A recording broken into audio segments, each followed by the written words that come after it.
Thank you. Yeah, we don't have a quorum, so I'm just mentioning my opinion on these things. Is that the Mayo 1 opinion on ducts in conditioned spaces says equipment needs to be in conditioned spaces.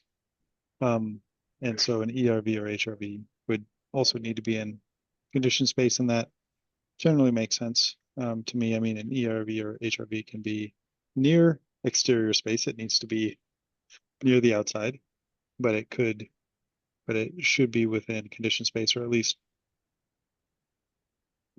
I guess partly in conditioned space.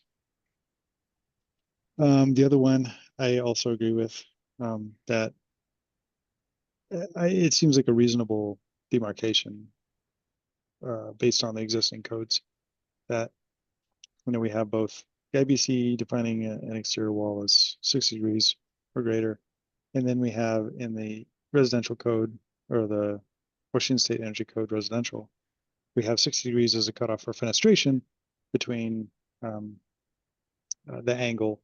And so it seems like, we're not writing new code language. We're just trying to interpret the code language as it is. So it seems like 60 degrees is a very reasonable cutoff between a wall and a roof. Those are my opinions on these two. And I would agree with Jill's assessment. Like for Mayo 2, that was the consensus, talking to other energy modeling folks, was that was the typical consideration for wall versus roof at the 60-degree cutoff. And then the Mayo 1 item, I think it might be helpful to clarify the answer here, as the question is regarding the C406 or the R406 item, excuse me. And the section is requiring that R403.3.2 is requiring that it's a ductwork requirement. So maybe indicating in the third sentence that requires that all system ductwork to be considered within the conditioned space requires that all the system elements be within that conditioned space. So I don't know. I think it's fine as is, but maybe a little bit of clarification. And sorry, Dustin, I see your hand up. Oh, you're all good. I just got a message back from Katie. She said give her just a couple minutes and she'll be hopping on. So she said 3, and that was maybe about a minute ago. So I expect to see her popping on any moment now. All right, sounds good.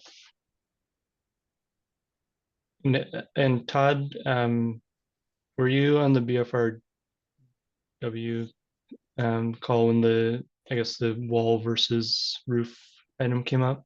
Yeah. And I don't know what the discussion was there, but there wasn't much discussion. I guess my only question on this is, when this came in, I guess did the city specify this is a question for both the IBC and the residential energy code?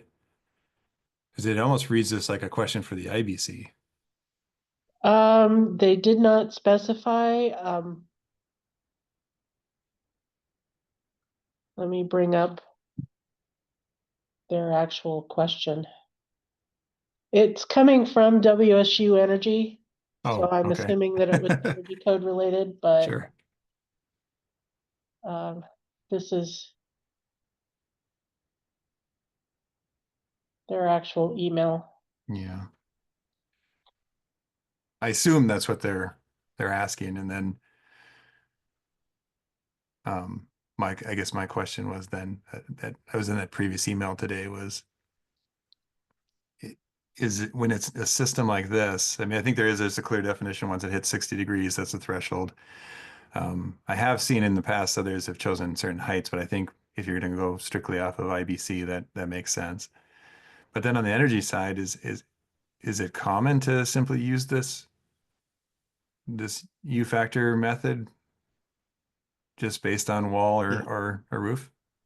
Yeah, what you do is you take all the U value, which is the inverse of the insulation value of each section of wall, and then multiply by the area. And so then you add up each U value times area with each other U value times area.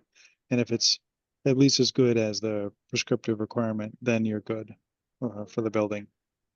And so for this, if, you know, the wall requirement was a U value of, just with using round numbers here, was 0.5 and the roof value is 0.2,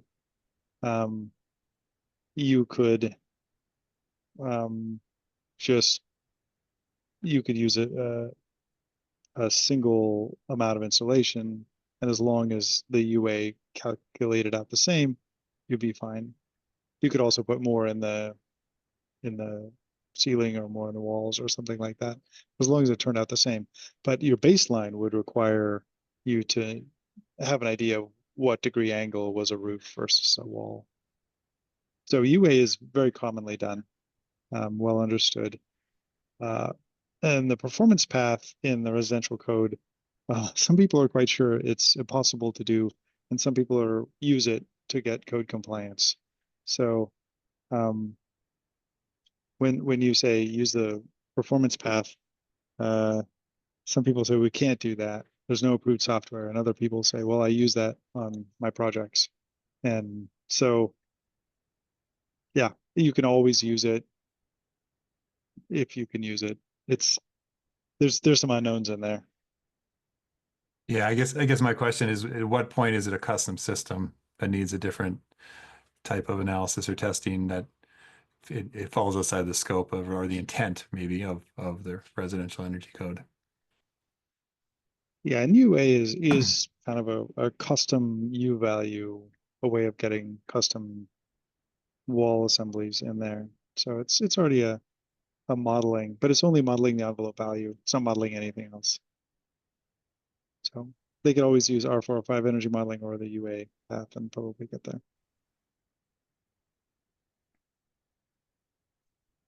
I see Katie has joined us. So I don't know if we need to call the meeting to order and elect a pro tem chair.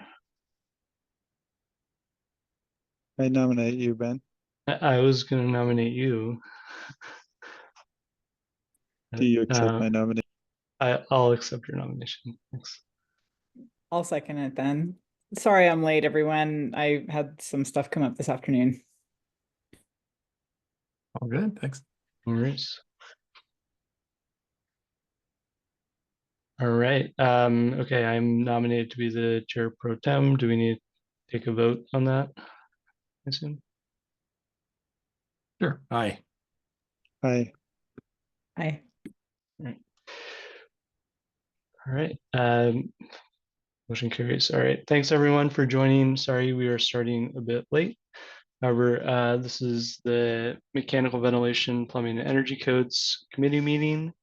It was rescheduled from Friday, May 9th to today, Monday, May 12th. And we'll start off by taking roll for the committee members.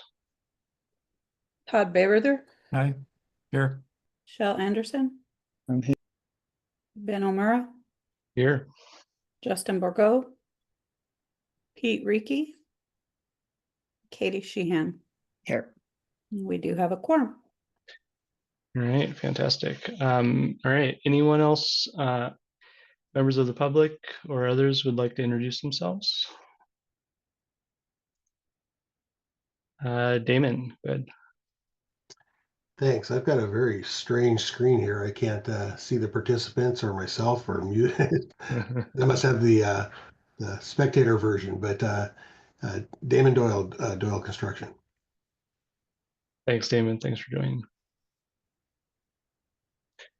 All right. No one else? And yeah, I don't know if this one's different, but we did have a panelist link for committee members.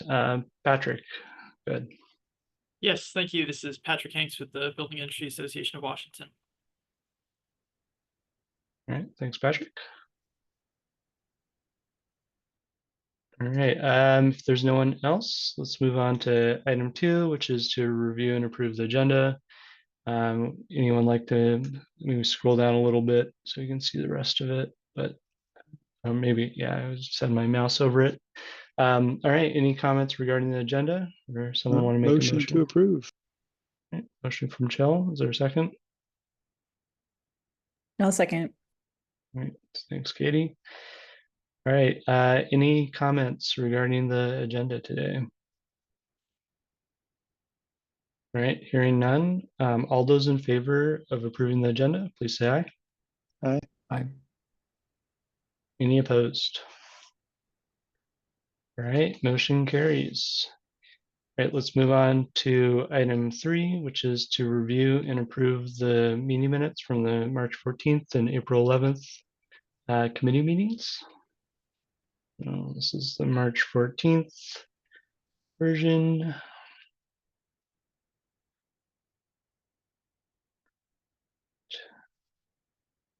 And do we have the April 11th? Yeah.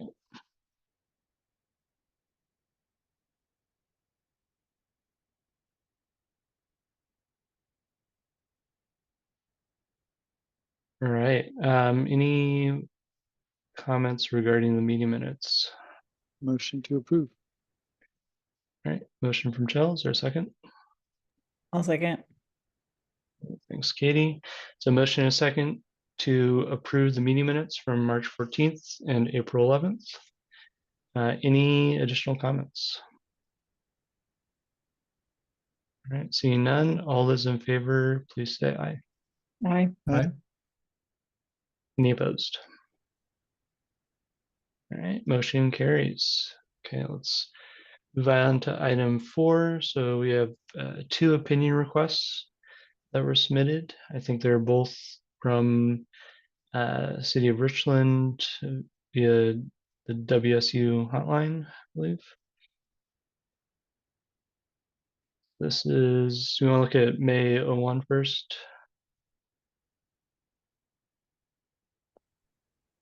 This is actually from City of West Richland. Oh, West Richland, excuse me. And they're just looking at option 4.1 in table R406 and which requires you to have all of the equipment within conditioned space and whether or not that applies to HRV and ERV equipment. And the proposed answer is yes. The option states that HVAC equipment and associated ducts must comply with section R403.3.2. Item 2 of that section requires that all heating, cooling, and ventilation system components be installed within the conditioned space.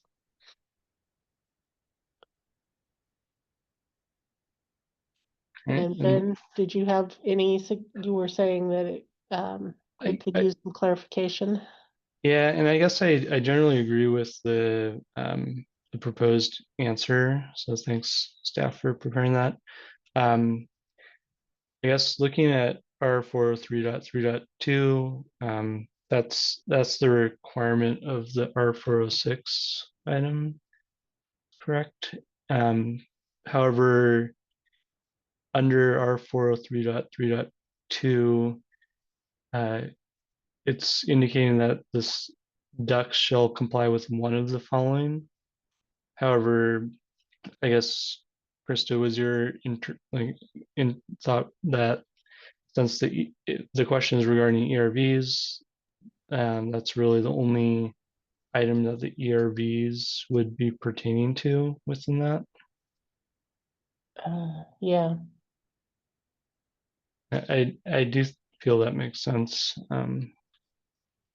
And I guess I'm okay with the response. However, I don't know if the proponents on the call or the and then I see, okay, Damon, go ahead. Let me unmute Damon in the attendees.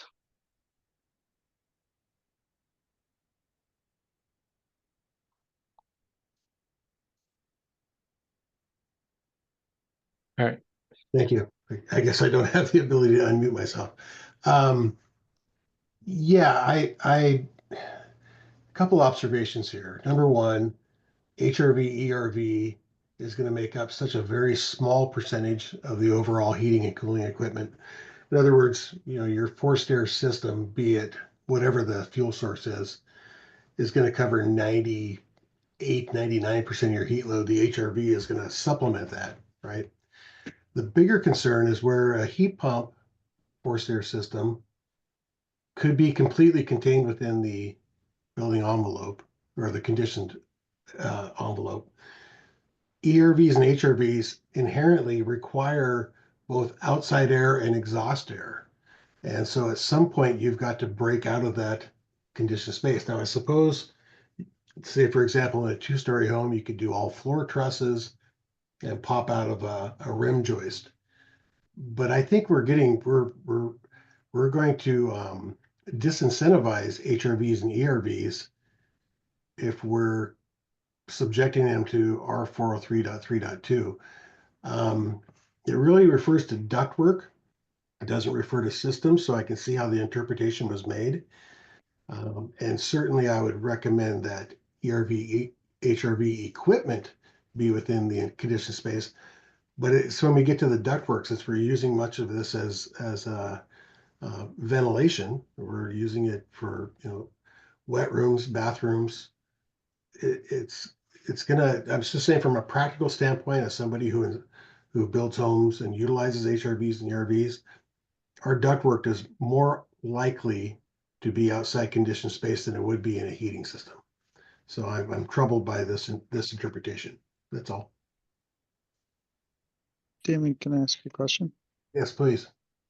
So you're saying so you're saying the HRV, ERV would be within conditioned space in the scenario you painted, but something else would be outside of conditioned space. And what was that? Well, you've got four duct runs, right? You've got your incoming air, which crosses streams with the outgoing air. So you've got one incoming duct system from fresh air from outside, one exhaust system to outside, one supply on the inside, and one exhaust on the inside. So four terminations in essence. And it's those two terminations that interconnect with the outside of the envelope that are going to probably get at least a portion of your ductwork out of conditioned space. 403.3. Yeah, that would make sense because those are basically, for lack of a better word, intake Intake and exhaust. air and exhaust. So I guess, yeah, I guess it would make sense that those would at some point be, I guess you're saying so if you had insulation at the bottom of the attic and your HRV was below the insulation, but you'd still need to get your supply and exhaust out work above the insulation and out the roof. Is that Well, kind of where you're going? actually, Chell, feasibly, you could keep it below the insulation, but it doesn't meet the requirements of 403.3.2. Once you're up in the attic, even if you're buried deeply in insulation, you're outside of the conditioned space. So and we're allowing up to 10 feet of return and 5 feet of supply. I think you're going to exceed that. So With those two ducts you talked about, the that's correct. input to the HRV and the output from the HRV. Correct. Yes. Yeah, I guess that's kind of, I was agreeing with you there. I think that those are not necessarily conditioned air that we're trying to reuse within those ducts. Right. So yeah, it would be reasonable that those two ducts could be outside conditioned space. And I guess that would be reasonable.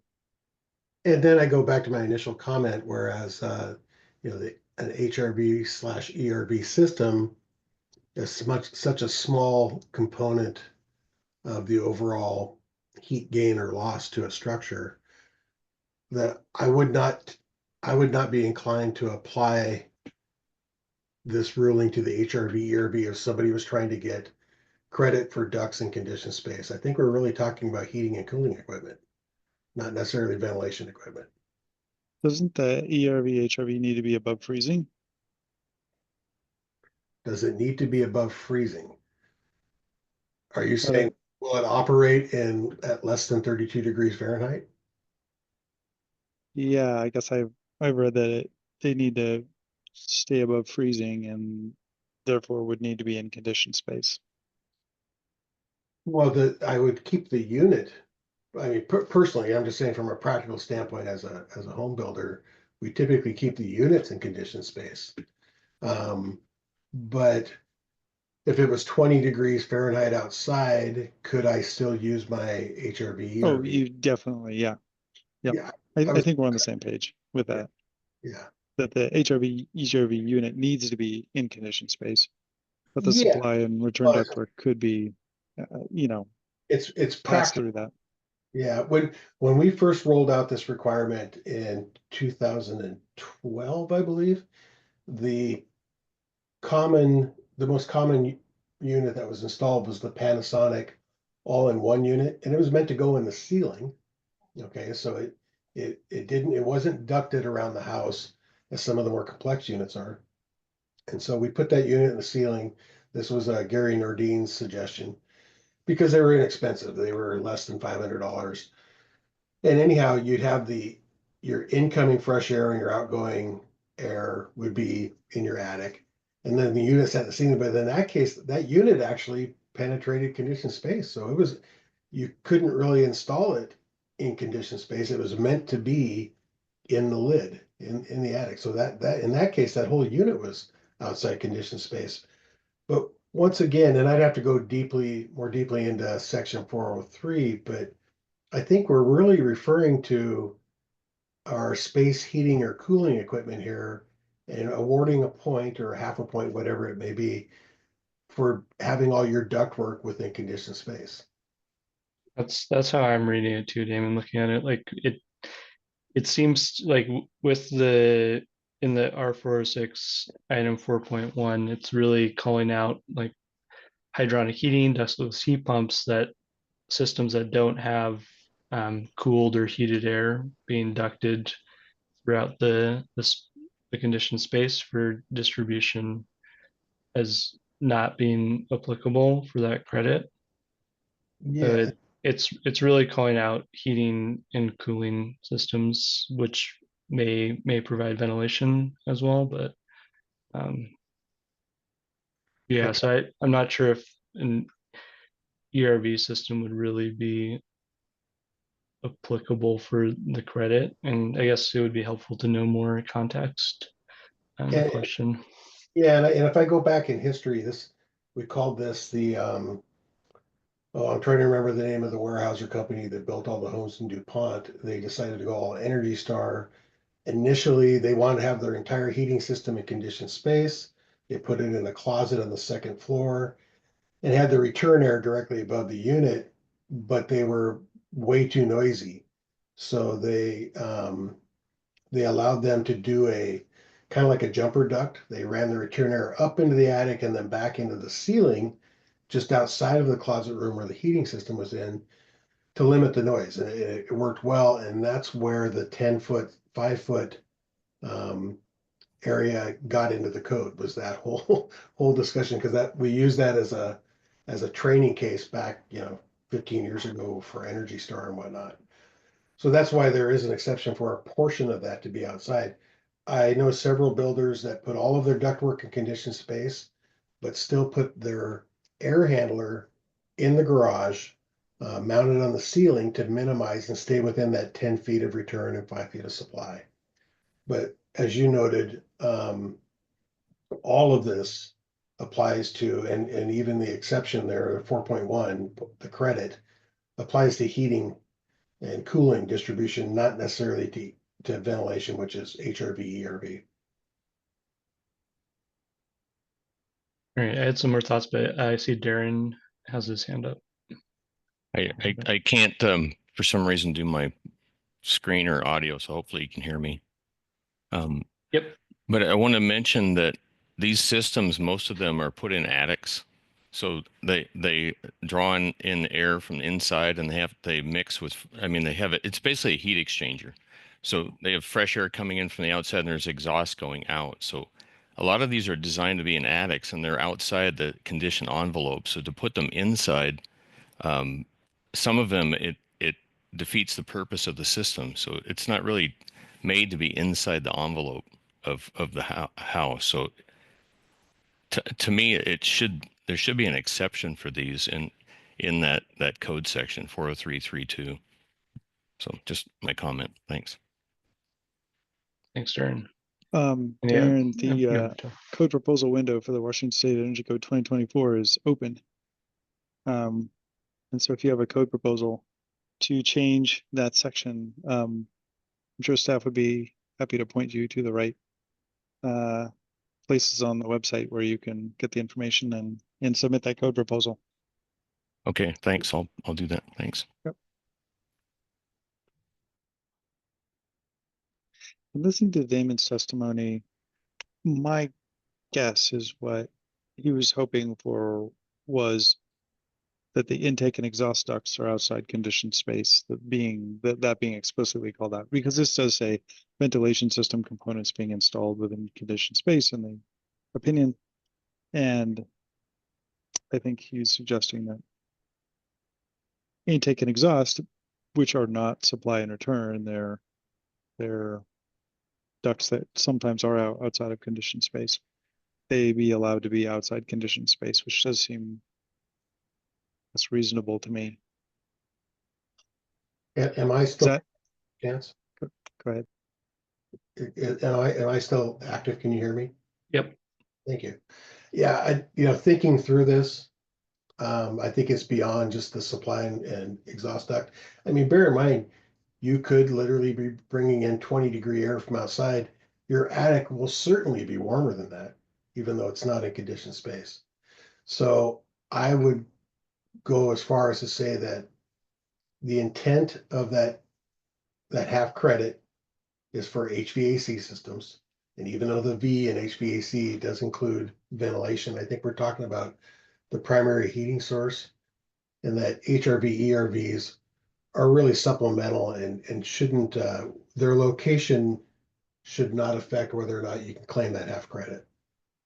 And again, it's only half a credit, and ERV, HRVs are having a very nominal effect on the heating, cooling of the building. And maybe, I think like perhaps the intent of the opinion request here is to suss out, like if they do have a case where that HRV or ERV is installed in an attic or some other space that's not inside the conditioned envelope, is that going to endanger the obtainment of that half credit? Yeah, it's not like a heating system where you're running, 120, 130-degree air through a duct and your heat loss is huge. Here we're taking outside air, mixing it with conditioned air and trying to benefit as the streams cross, right? So having it in outside of conditioned space is not a big impact.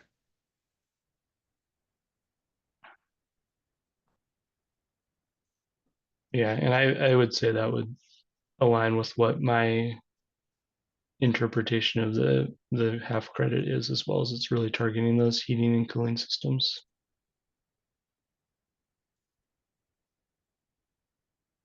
Quadrant was the name of the company. That's what I was trying to think of.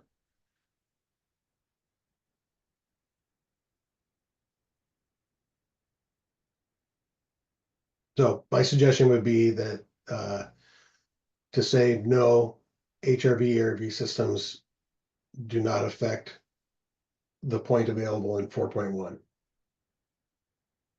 or location of HRV, ERV.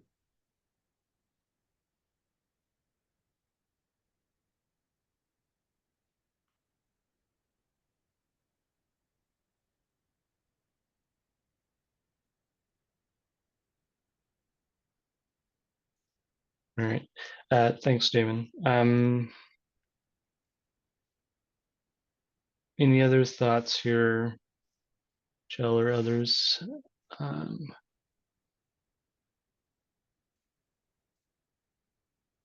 looking at the code language here, and you have R4 3.3.2, which is ductwork outside conditioned space, and they have R303.3.3, which is duct in conditioned space. And the opinion refers to the definition of duct systems located in conditioned space, number 2, which says all the stuff needs to be indoors, or else you don't comply with R4 3.3.3. The credit refers to R 3.3.2 only, and not R4 3.3.3, as far as I could tell.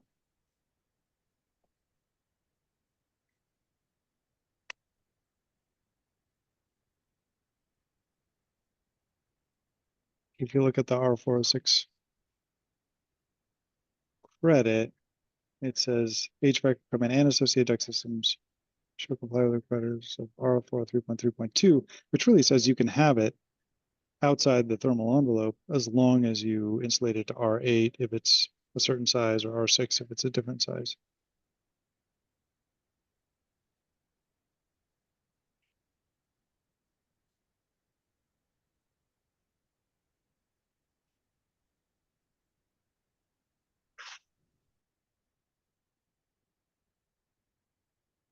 And yeah, I guess to kind of get to the like the actual equipment portion of it, since it's not obviously the system, like the equipment is not a duct itself, it would then therefore be subject to item 2 of R4 3.2.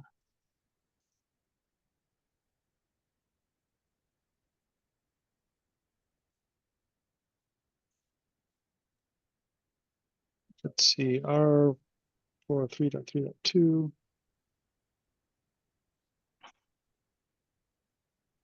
Yeah. Yep. I mean, that it's clear we're not changing the code here.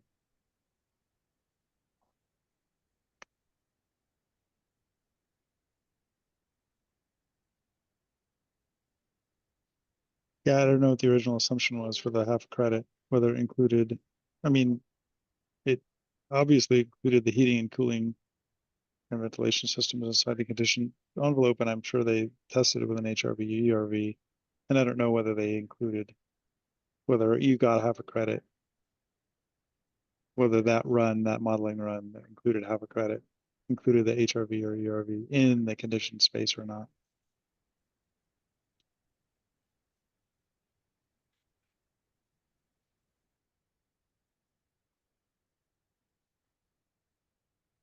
Jill, is that what we'd have to do? Is we'd have to understand better what was assumed when that credit was developed, or are we simply looking more for an expert opinion on? Because you're saying it's not Yeah. as So modeling was done, and the tag agreed that for the medium-sized home, you get half credit for 600 kWh of annual savings. And if it was, 500, it would still get a half credit. And if it was 700, it'd still get a half credit. But if it was like 300 kWh, you just don't get a half a credit for that. You get no credit for measures. And some measures people thought would be save a lot of energy, ended up in the modeling saving less than 300 or 400. And so there were no credit for that. So we'd have to see what the modeling did. The other thing is we're not writing code here. We're just expressing opinions, and the code is pretty clear that all heating, cooling, and ventilation systems need to be installed in conditioned space. I think the only kind of latitude we'd have is whether intake and exhaust probably wouldn't need to be in conditioned space. But we're not writing code here, so we're not. I think our hands are tied in some ways. So I don't know that we could interpret it as giving a free pass to, or saying that your HRV equipment and all associated ductwork can be outside in unconditioned space. That I think that would be a code change, not an opinion. All right, Damon. Thanks. Let me run another scenario. If I build a 2-story house with floor trusses so that I can run my HVAC ductwork between floors and then don't have to go in the crawl space or attic. So I put my entire heating system within conditioned space, but I have 3 bath fans and a range hood. if my rain shed and my bath fans, which are exhaust only, are outside of conditioned space, do I therefore not qualify for credit 4.1? Because it does say ducts. So it's referring to all ductwork if that's the case. And obviously there's no energy benefit to putting my exhaust fan within conditioned space as opposed to, I mean, I'm just trying to get the air out of the house. So if we're gonna go verbatim, then if you had a bath fan, you probably don't qualify for 4.1. And of course, code requires you to have bath fans and rain sheds.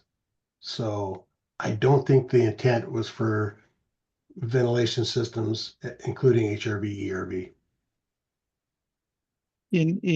Deeper in the language, it does say supply and return,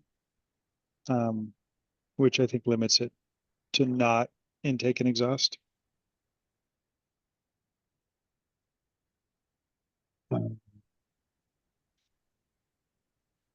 Can you elaborate on that?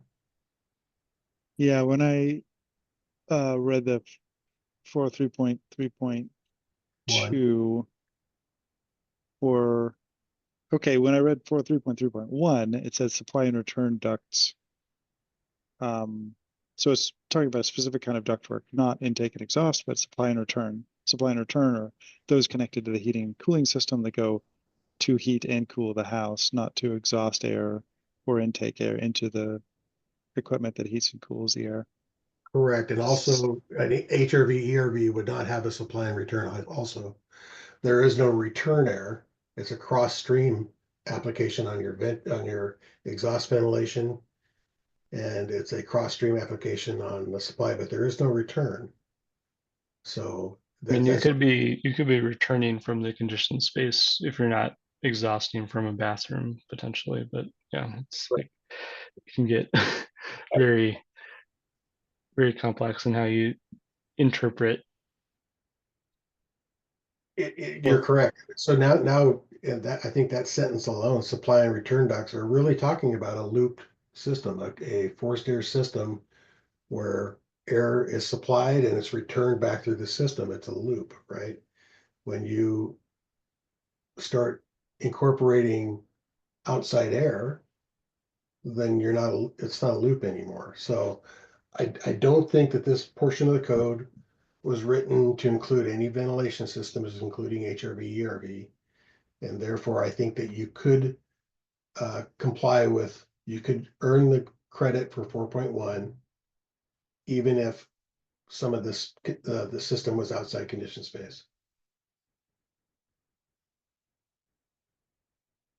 Yes, I'm reading clearly in number 2 under 4.3.3.2 that it says ventilation system components. So I guess So I would argue if somebody had a bath fan that was outside conditioned space and it exceeded 10 feet, well, I guess it's supply and return. We're kind of splitting hairs here, but yeah. I think usually with these code opinions is what was the intent, and I don't think the intent was to include HRV, ERV. We could ask the the original authors what they were thinking, but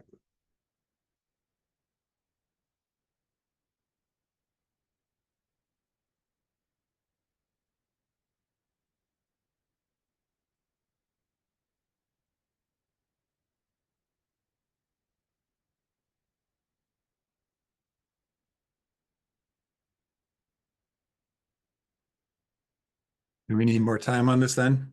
And I don't know how much time we have. We could address it at the full council meeting on Friday and do more background work or even engage the tag. Sounds like a code amendment, a petition is appropriate. But we do need to answer the opinion, huh?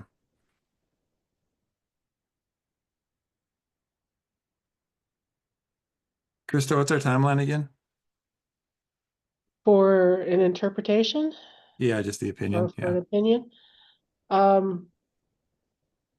I don't recall off the top of my head. I think as long as we're in communication with Yeah. the jurisdiction and they know we're working on it,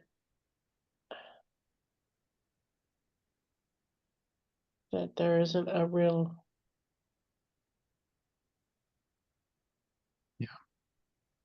time, Yes. and I'd have to go back and look at the bylaws, policies, and procedures to see if there was something in there similar to local amendments, but I don't think there is. We also had Rob Marks from Snohomish PUD had a comment. Yeah, just these energy recovery ventilators or heat recovery ventilators are going to need some service. They have filters and stuff, and why would you want them in an attic that can't be accessed by the tenant or homeowner? It just doesn't make any sense. It needs to be accessible. And then why wouldn't you tie your bathroom exhaust into this type of system? So you can balance the pressure of the building and everything. It seems like we're trying to get around the functionality of putting an ERV or HRV into a home or a structure rather than just check the boxes. I'm losing the conversation here, I guess.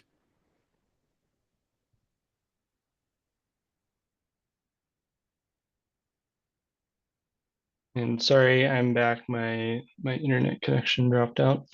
But yeah, it seems like we're continuing discussion. Thanks, Rob, for those comments.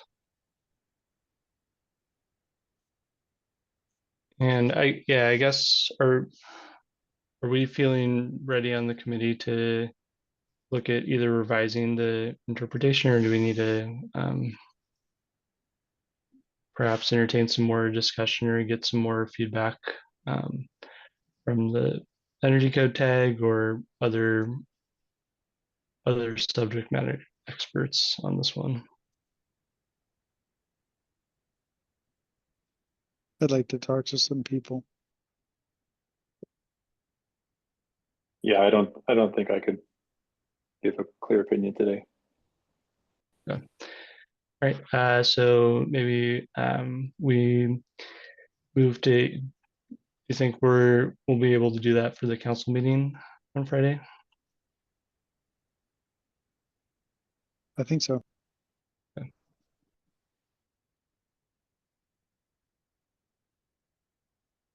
All right. So it sounds like we're going to table this one and recommend that it be discussed at the council meeting on Friday. I think so. So this is Todd. I moved to a table. I'll Thanks, second Todd. that one. Michelle. All right. Motion to table. It's May 01 opinion request. All those in favor, please say aye. Aye. Any opposed? Motion carries. All right, let's move on to Mayo 2. So again, Katie, before you joined, we did discuss this briefly. However, this is regarding an item that came up during the BFRW committee meeting on walls versus ceilings in terms of kind of what it means in the residential energy code. And then this is the staff draft response answer.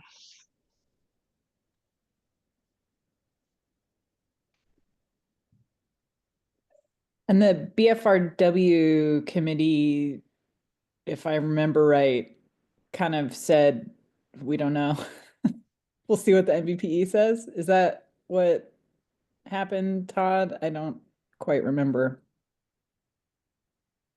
Well, I think we got to agreement that the 60 degrees was the threshold for the IBC, and that part of the question seems pretty clear. And then before you came today, we were talking a little bit about whether or not how that could be applied. So I think I'm now comfortable that the direct interpretation by the IBC is the 60 degree threshold. Okay, great. I don't really see anything else in code that we can point to as a cutoff between what is a wall and what is a roof. 60 degrees is used both in the IBC and the Washington State Energy Code residential for similar-ish things. So, you know, we're not writing code here. We're just interpreting or opining on the code. And I don't see another anything other than 60 degrees that we could really defensively use.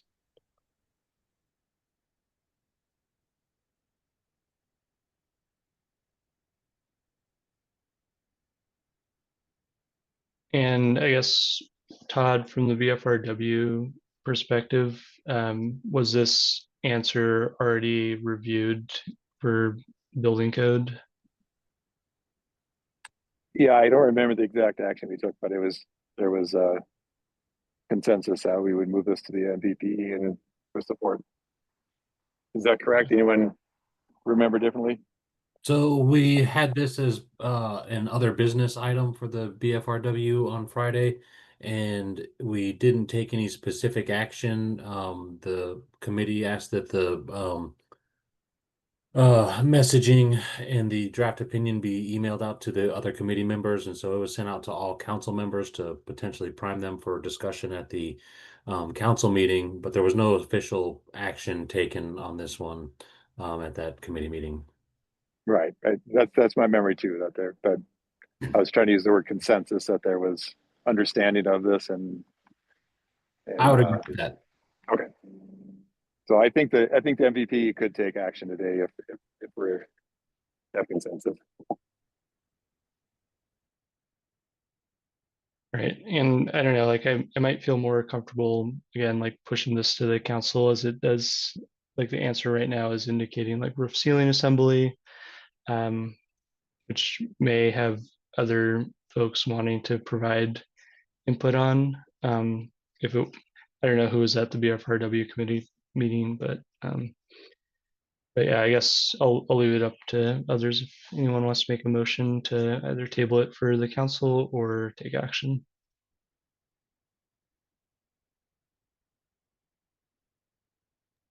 I guess I think it's fairly clear, and I don't see what other options we really have. So I'm willing to make a motion to approve it. I mean, BFRW wanted us to look at it, so we're not interpreting the IBC because we're just using the IBC as a reference, I think, in the answer. So Yep. I'll make a motion to approve this.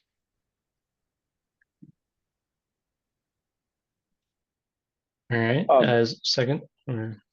This is Todd. I'll second, Okay. but I'll follow up saying, Ben, if you're unsure you'd like to see it go forward, I think that's fine too. We can just say that both committees have looked at this, want the council to take action on it, and generally agree with the Yeah, I guess I'm just not clear on the level of discussion that was at the BFRW committee, and if you feel that there is appropriate review of it for building code reasons. So I'll defer to you on that, Todd.